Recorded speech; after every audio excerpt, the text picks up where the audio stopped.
Hello, I'm Dr. Lewis Hoffman of Saybrook University. This video lecture is on understanding the psychological dimensions of poetry, particularly in death, loss, and life transition context. This lecture is being developed for a course on the use of poetry with death, loss, and life transitions. I've given a previous version of this lecture on YouTube and other places before that was not focused on death, loss, and life transition. So if you've seen those, much of this may be similar. This is part of 6 videos that are using with this course. This one looks at the psychological dimensions of poetry, and in particular is looking at some of the writing processes. Next, there's going to be a video lecture on poetry and grieving. That's an illustration and discussion. And then 4 more videos that are focused on intrapersonal and interpersonal processes, including self-awareness, meaning, empathy, and deepening relationships. If I had my life to live over again, I would have made a rule to read some poetry and listen to some music at least once every day. Charles Darwin. I love this quote, and it's something that I've found rings very true for me. I have gone through a number of periods where I've worked to read a poem every day, at least one, often more. And when doing this, I find that I am much more in touch with my own emotions, with empathy, with compassion. It changes something in my general way of approaching life. So it may be something to consider. If you're taking this course, I really recommend trying to do that over the course of the semester. Read at least one poem a day. See how it impacts you, how it changes things for you. Looking at a historical perspective, poetry is an ancient healing tradition that can be seen across many cultures. When you look at the religious texts of various world religions, this is quite evident, that poetry has often been used to look at one's own suffering and the suffering of one's community. It tells one's personal or collective story. It can also be used for coping, and poetry can be a process of catharsis. But it can also be a part of processing emotions. These are 2 different things, and I think it's important to distinguish these up front. Catharsis is really about the release of emotion and just getting it out, venting it. And venting and catharsis sometimes gets a bad name because it's talked about that it doesn't really change anything. And in the therapy context, it's talked about if catharsis is what therapy becomes, well then it doesn't really change anything, and one can become dependent on needing to continue to use catharsis or venting in order to get those emotions out. There's a lot of truth to this. However, often one needs to get the emotion out before one can do anything with the emotion. By venting, catharting, getting that edge off, it gets one to a place where they can use the emotion, where they can start to create meaning, where they can start to make sense out of it. Poetry can also help create connection or unity. When you think about this in a healing and growth context, you can think about poems, and it's also true with songs that have been shared at funerals or memorials or wakes or other contexts, that these often help bring people together and bring some connection around this loss. And sometimes the bringing together and the connection, that's part of that grieving process. Part of what grieving does is we've just lost some part of our support system, and we're bringing something else in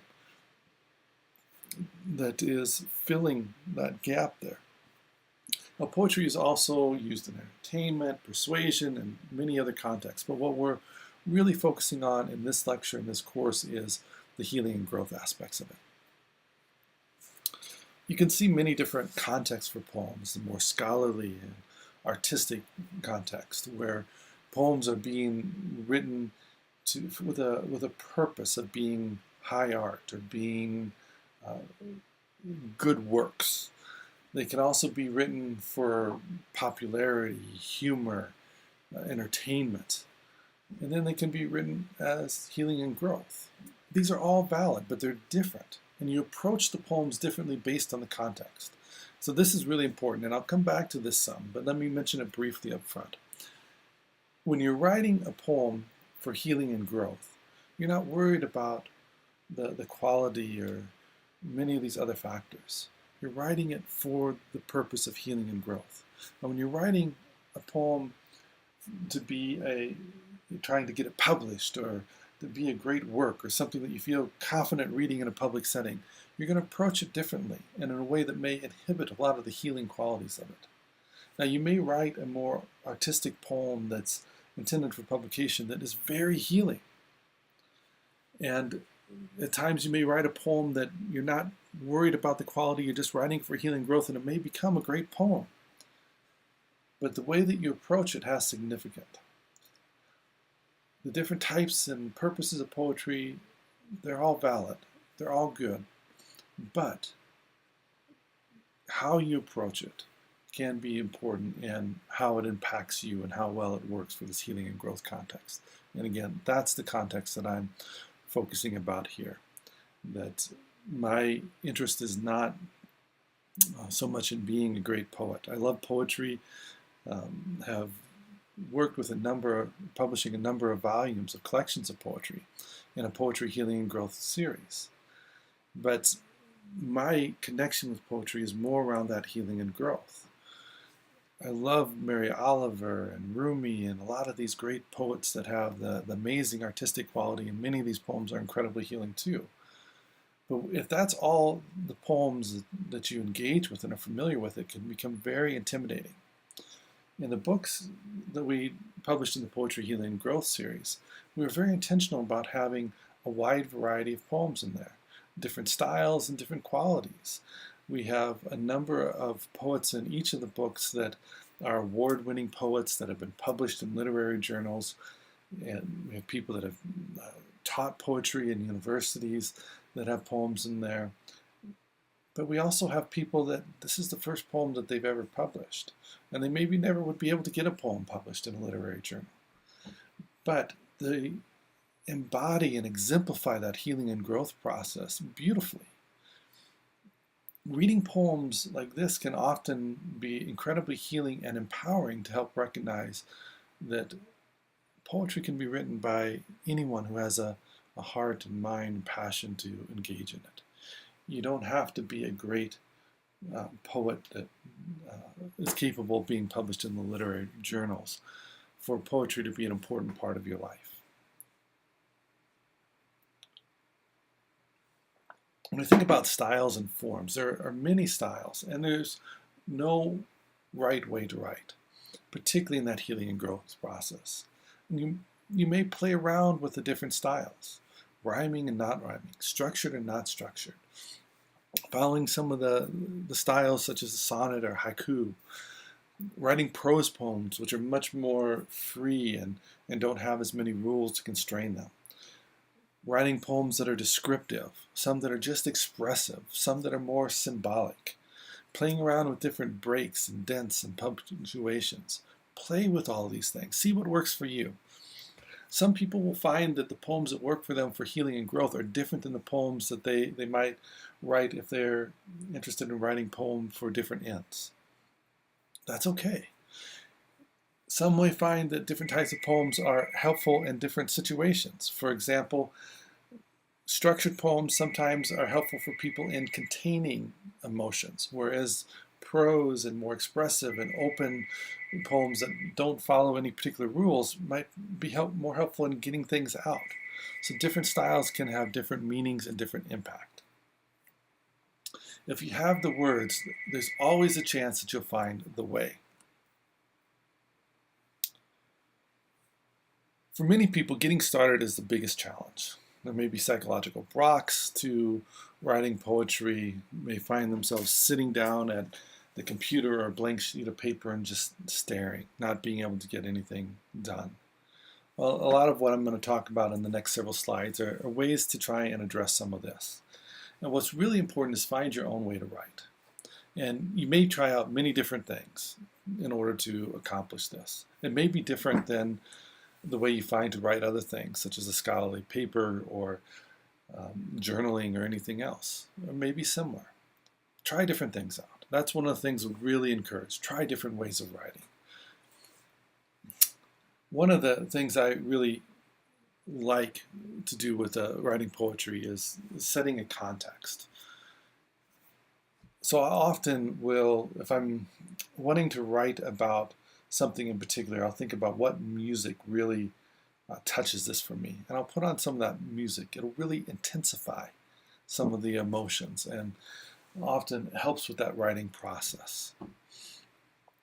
At other times, other contexts may be helpful. For a number of years, my favorite way to write was that I would carry a journal around with me when walking my dog, Amaya, who Amaya was maybe the best writing coach I ever had. She was a Siberian Husky that loved very much, and we loved to go on walks together, and we had a very close bond. And her coaching was just by watching her, going places with her. And she was always so patient. If I had something that struck me and sat down to write, even though she may have been wanting to go romp in the stream nearby, she was willing to sit there for a little bit and let me write before we went back on our journey. But a number of my poems that were particularly healing were written on walks with her. There's times where being in a public setting, either writing group or just in a coffee house watching people, was helpful for me to be able to write. And at other times I felt I needed to isolate myself from anything.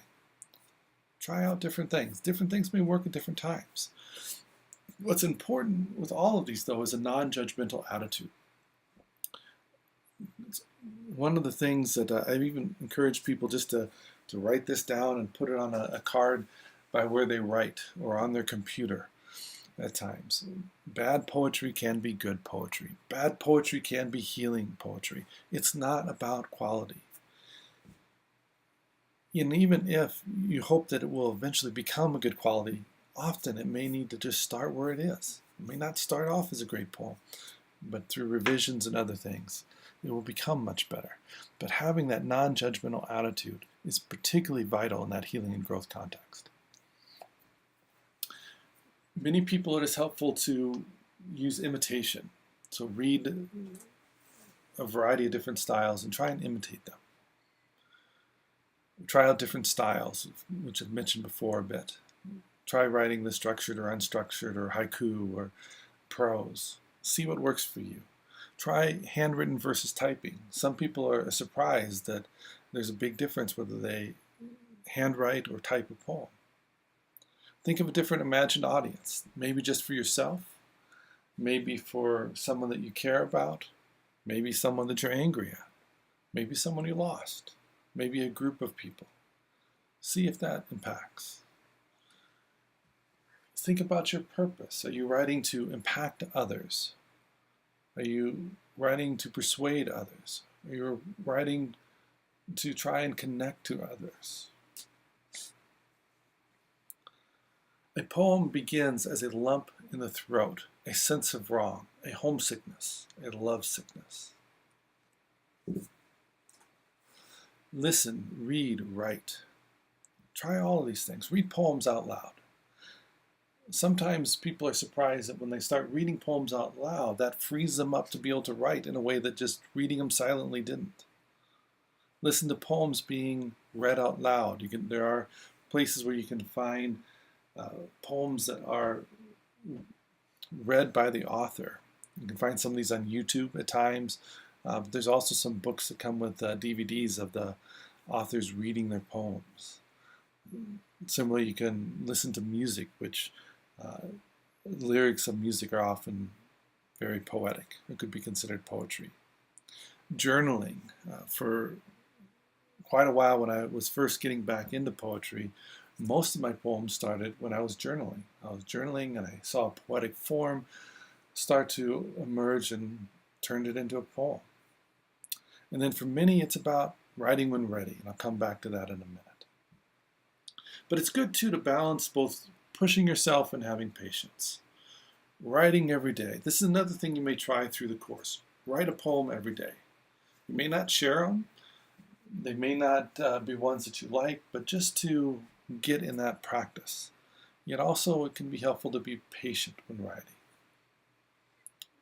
Some of that's that non-judgmental, some of that's allowing it to come, creating the space for it, not forcing it too much. But if you give some space, but yet some push, and find the right balance for you, it often will help. Catching the moment is writing when you feel it.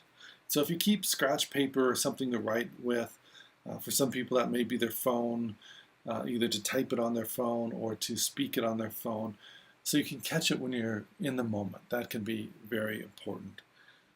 There's a number of times where I've been driving and even pulled off the road and found a parking lot to scratch down a poem that was important to me. When I've tried to wait till I get home, often they've slipped away by that time. So pulling off, or if I'm walking, speaking it into my phone are ways that I found to catch the moment. If you're worried about the editing and clarifying, it can often be helpful to just remind yourself you're writing when you're inspired, you'll come back and edit later. And the editing can be a very powerful process in processing and creating meaning and creating understanding and opening up meanings that you didn't realize were first there. So you may try saving different versions over time. This is something that I do with clients in therapy often is if they write a poem, I might encourage them to rewrite it and rewrite it and rewrite it over time. And we'll keep the different versions and compare them and see what the significance and meaning about the changes may be. For some people, they find that when they write in the moment, in the inspiration, sometimes there'll be cliches and either in entire lines or sections or maybe just in some words or symbols. It can be helpful to start just allowing those to be there and come back and edit them out. For some people, I've found that when they get those, that they'll get stuck sometimes when they, that symbol's just too cliche, or that phrase is just too cliche, and they can't move on. Telling yourself you're going to come back and edit that can help. For some people, if they put something in brackets that catches the somewhat of the idea of what they want to say, but not the language they do, then they can keep writing the flow knowing that they're going to come back to that part that's in brackets and they're going to rewrite that part. And it's important to accept when it's good enough. Rolla May will talk about how often art never feels finished. And that's part of the beauty of creativity. It's part of what brings us back to it. It's part of the creative process is that it never feels finished. And so we have to sometimes accept when it's good enough and be able to allow that when it's served its purpose even. As I mentioned, not every poem will be a good poem. Maybe only a few you write will be good. That's okay. I once read, and I'm not sure if this is true, that Sylvia Plath never threw away a poem. She kept all of them. Boy, to me that would be difficult because quite a few of the poems I've written are really bad. And I don't want to see them again. But other poems are not good, but yet they're meaningful and valuable in some way. And some will just catch an aspect of what I would like. And I keep it maybe to steal a good line from it or something later. But again, it's not about being good. It's about being meaningful. So don't get too caught up in that. But you also may want to find ways to come to peace with some of your poems. Sometimes this can be through being happy with one good line or stanza. I mean, even a lot of the great poets that are published, when you read some of their poems, the poem may be okay, but then there's a few lines in there that just really give it something. And one good line can make a poem great. Ways that you can approach getting into the writing process, you can try description, physical description of what you see or what you feel.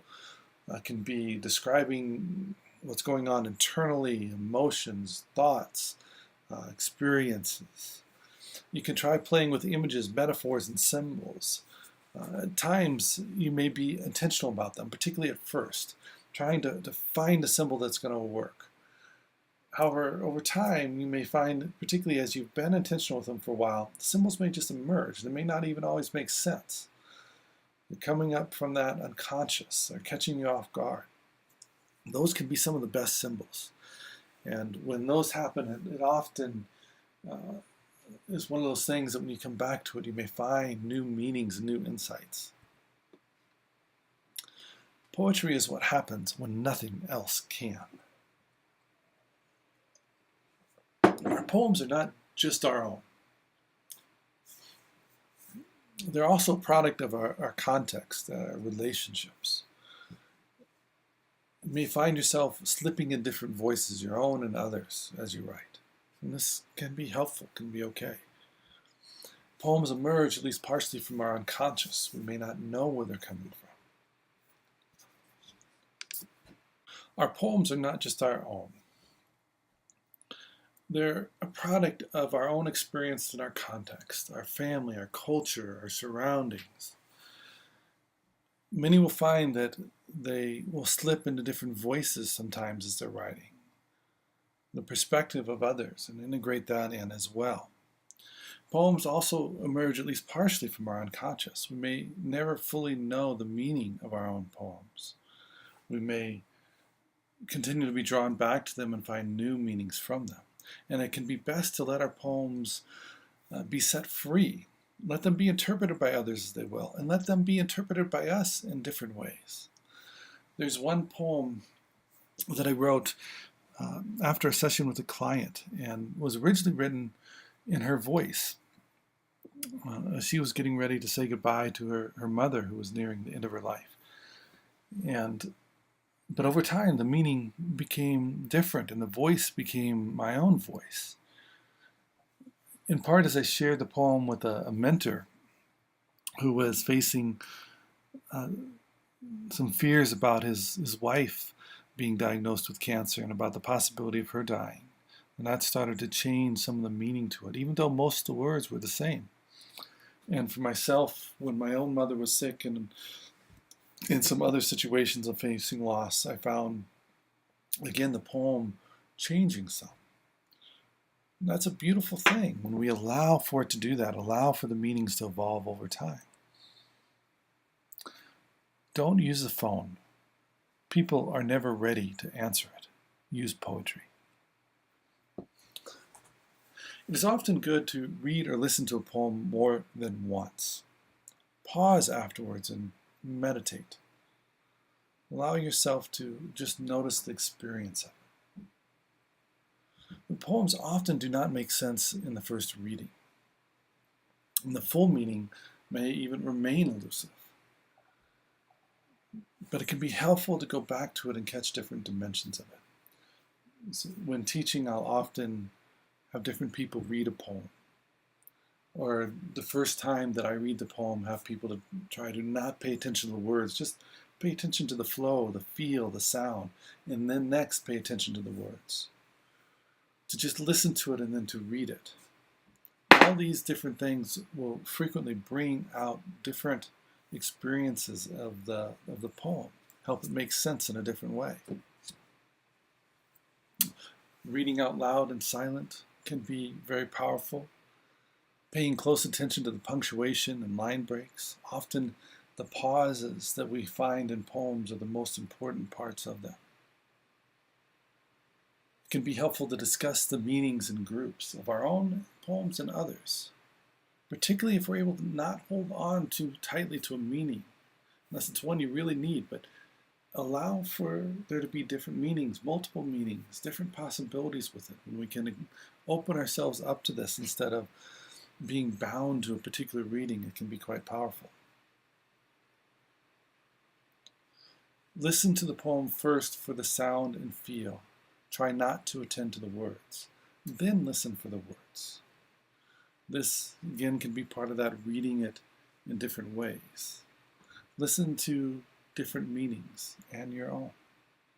Look for the subtle meanings, the subtle emotions. As a therapist, one of the things, and a supervisor of therapists, one of the things I've long believed is that often it's the subtle emotions that really make the difference. And when therapists can learn to recognize and see those in their clients, it often helps them to become a much, much better therapist. When we can see and recognize those in ourselves too, it helps us to really grow and heal ourselves. Poetry often will express things in a subtle form that could easily be missed.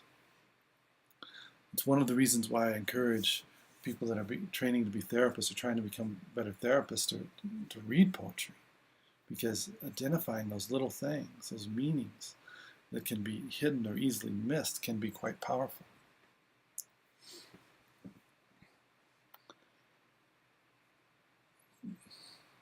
When teaching in China, we'll often use poetry, and it's particularly interesting there because when I will first read a poem, I'll read it in English, and most people may not be able to understand it because they don't understand English, don't speak English at all.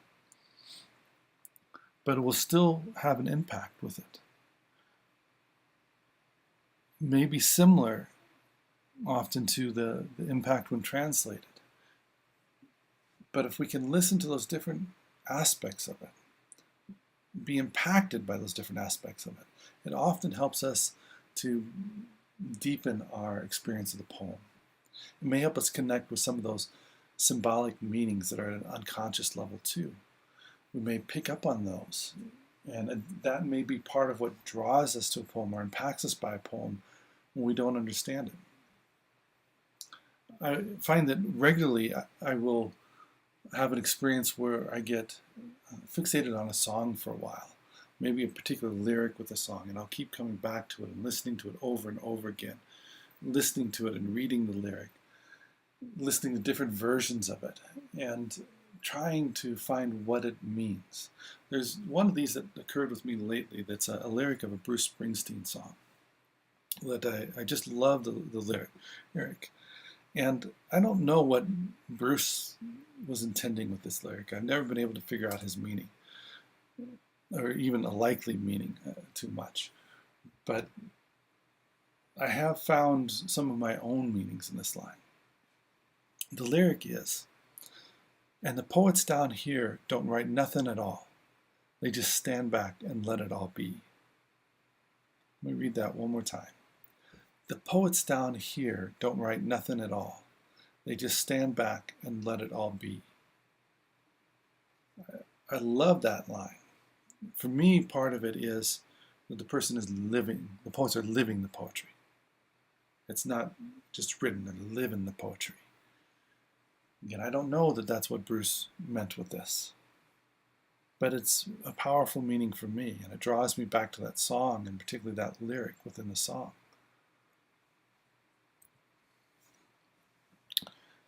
Encourage different voices, different readings. This can having different people reading the poem, listening to it in those different voices.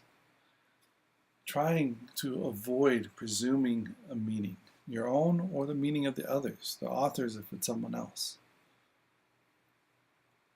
Don't force it, but honor the different meanings that arise. When in a poetry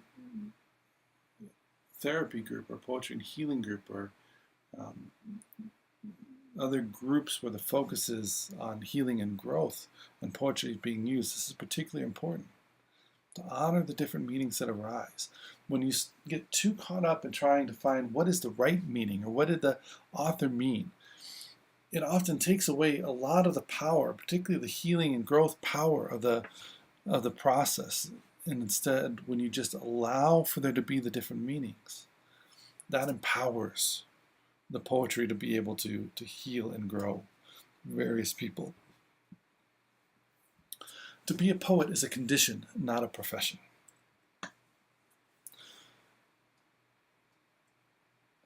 That last quote, I think, is a wonderful one. That it took a long time for me to be able to claim a poet as part of my identity.